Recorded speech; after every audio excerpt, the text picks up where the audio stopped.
गुरुवार दिन नारी मैंने खाइबा निषेध काटिबा निषेध मोर गुरुवार नारी पिला कुमार काशी क्षेत्र गले मध्य पुत्र न देख संध्या कुंडाए केस बांध जेऊ नारी मुई परम लक्ष्मी तांकु जानती रुष्ट होई ऋतुमती मण करोई काली काली महालक्ष्मी मुख नई कबाटरे रखी नारी पालटा बसन मुई परम लक्ष्मी तांकु करे छिन्न भिन्न दक्षिण पश्चिम मुखे जे बसी भुंजई तांकोटार महालक्ष्मी जानती रुष्ट होई श्रेया विष्णुपटाकर मुझे ओटे पाटोराणी तू दया करी कहिली भाषय मागुणी श्रेया आज तो पुणी समय जाइए श्रेया पुणी मंदिर के जाई दशमी पालन सहित रांधिबी प्रभु जाइछन्ति मृग कानने ताले कोन कहबा अछि चंचल कहलो हां मां गो जनानी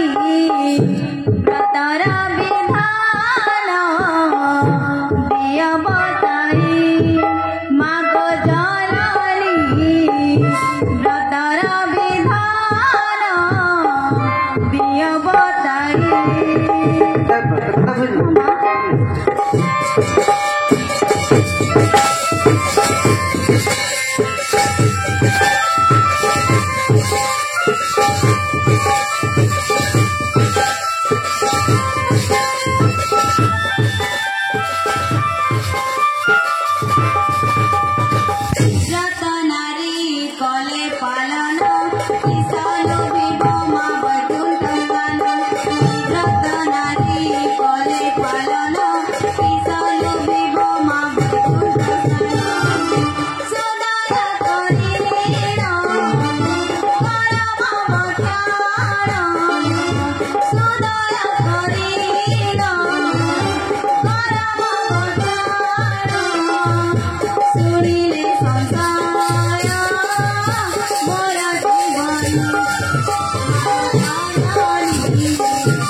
गुरुवार व्रतर नियम जे विधान जे विधान